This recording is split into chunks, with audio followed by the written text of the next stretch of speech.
Hey there, I'm on a mission to help women turn their stories of resilience, their stories of tragedy or trauma or loss or hardship or whatever life has thrown at you, just into a story that you can share that can impact others, that can make a difference, and that can actually make you some money online.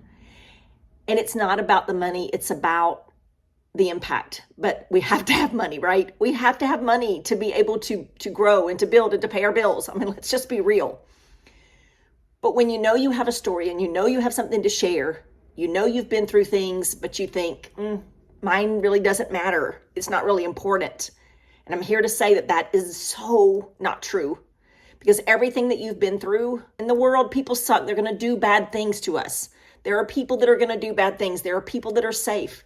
We've got to learn that today. And I just want to share with you a little bit more about my story, a little bit more about why this all came about, but also, most importantly, why it matters to you and why I believe that you have a story and why I believe that you need to be sharing it and why I believe that no matter if you're looking for money or a business or not, your story matters and people are waiting to hear from you and people need to hear from you. People need to know you.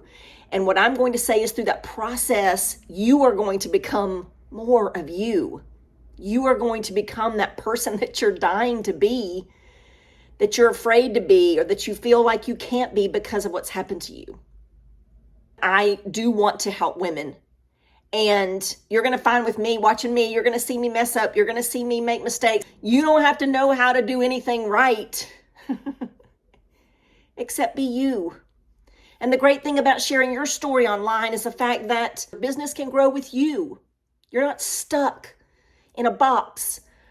I'm an out-of-the-box thinker. I don't like to follow the rules.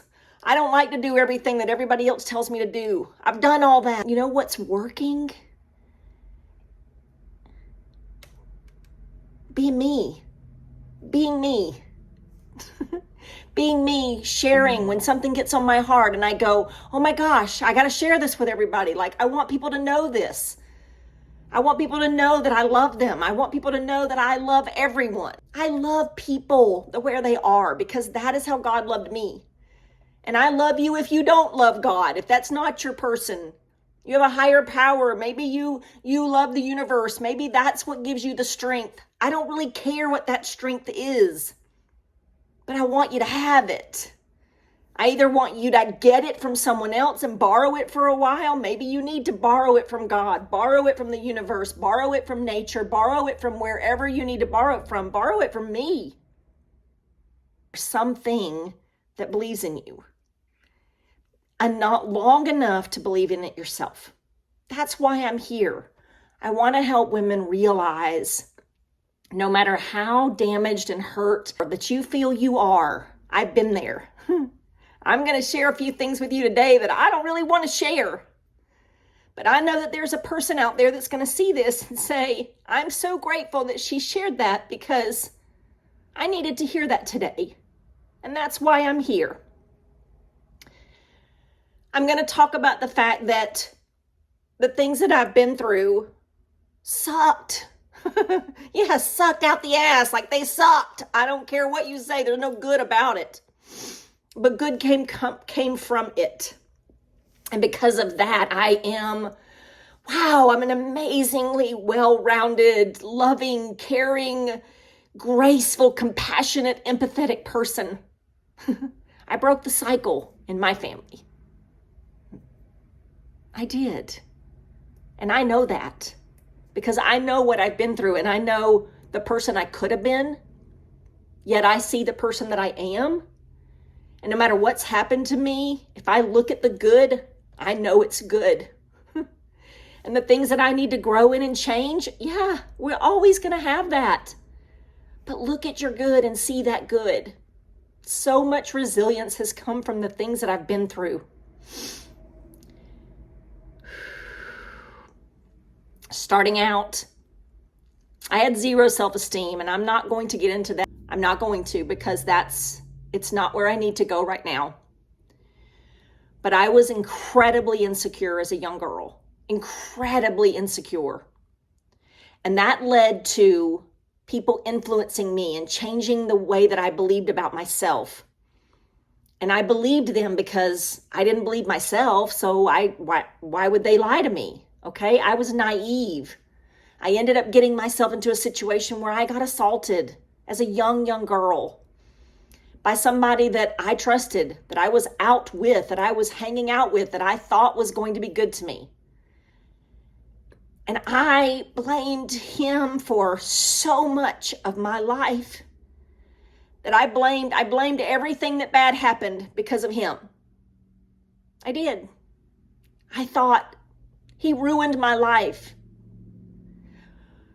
What I have since learned and what I've since processed and gone through, and I've given that person to someone else to deal with, not me. And now I can look at that and go, wow, at the empathetic, understanding person that I can be.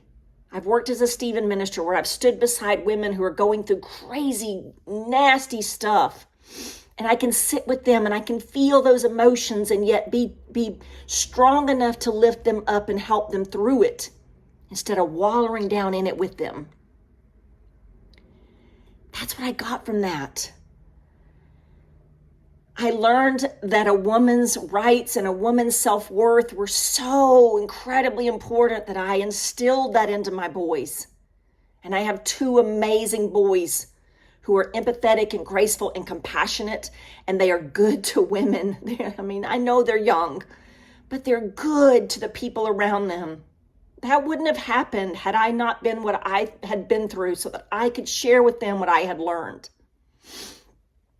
As we go on, that was the first huge thing that happened in my life, sort of. But anyway, we're not going there yet. But the second thing that happened was I was in an alcoholic abusive marriage, my first marriage. I was thrown against walls.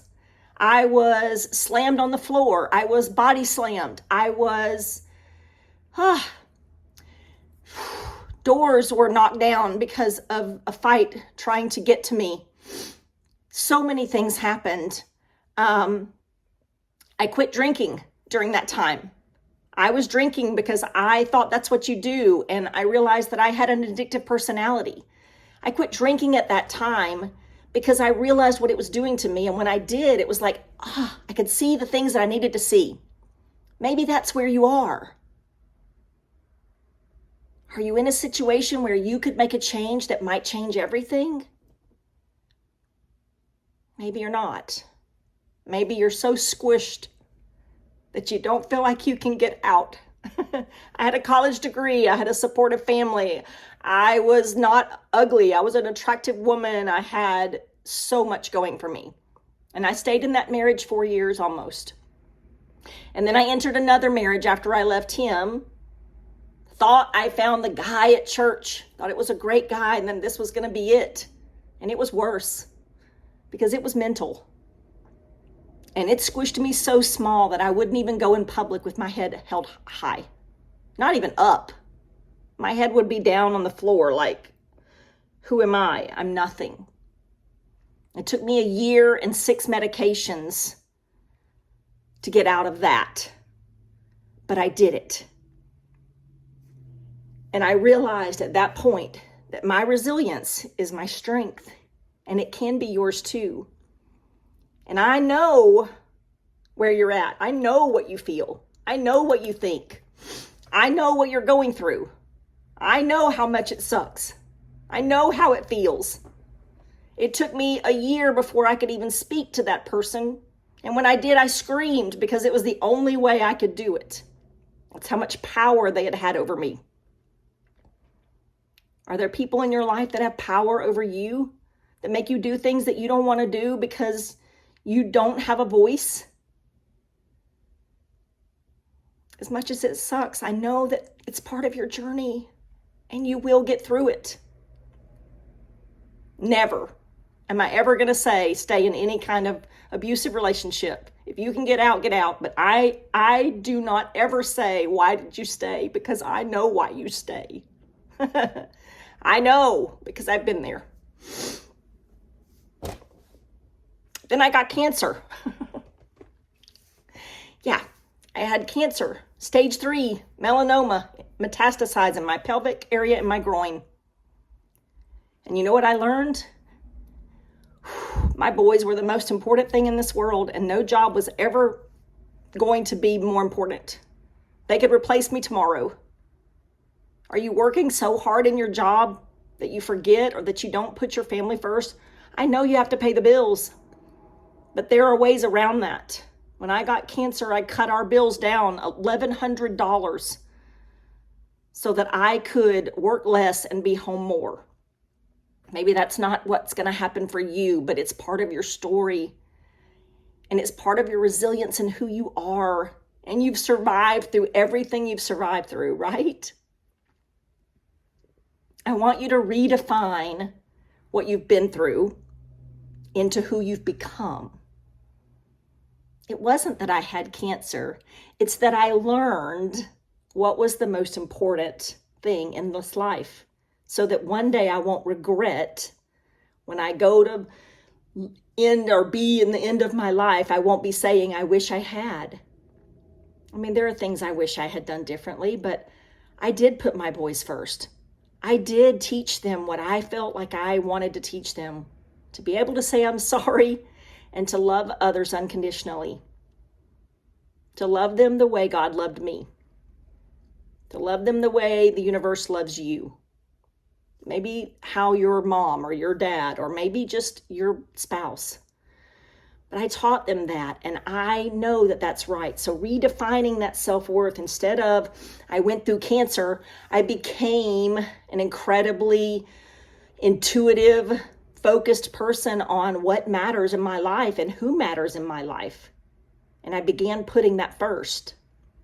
I look at the abuse, and I raised two kind, loving, giving, compassionate young men because of that. And then I look at the loss of my son's girlfriend at the time, but he loved her with all of his being. I learned from that was the massive amount of love that she had for life. Then my stepfather passed, and he had a massive love for life. Both of them are gone. I still get to live, but I get to choose. Am I going to live in my past, in my failures, in my struggles, in my harshness, in the hardships, the abuse, the assault, the cancer? Or am I going to live in the compassion and empathy and silver linings and journey and strength and survivorship and so much of who I've become, the empathetic, compassionate, loving, giving, unconditional loving person that I am? Yeah, that's the person I want to be. And that's the person I've become. And there's a part of me that believes that this was the person that I was supposed to be from day one, but because of all the things that happened, it threw me into a spin, and now I'm becoming that person, or I am that person.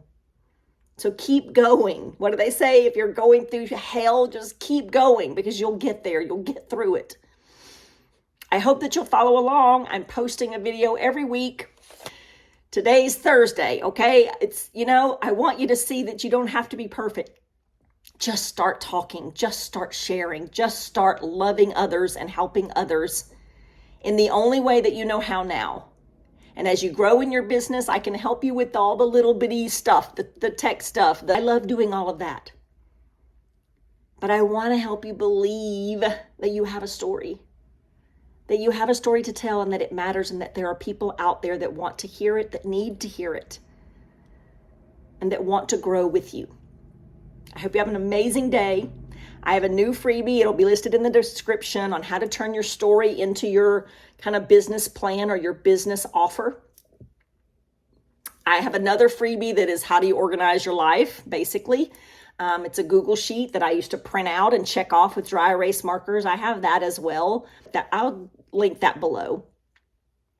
And then I also am willing to do a free 30-minute clarity call to find out where you are, what you want, what your story is, and how maybe I could help you see that. I would love to have that time with you. No pitches. I truly want to help. And if you would like to do that, the link will be in the description. subscribe, like. I don't know what I'm supposed to say here, but I hope you'll come back. I hope you'll join me. I'd love to have you here. I'd love to have you on this journey with me. And I would love to have you join me when you get ready. Always me.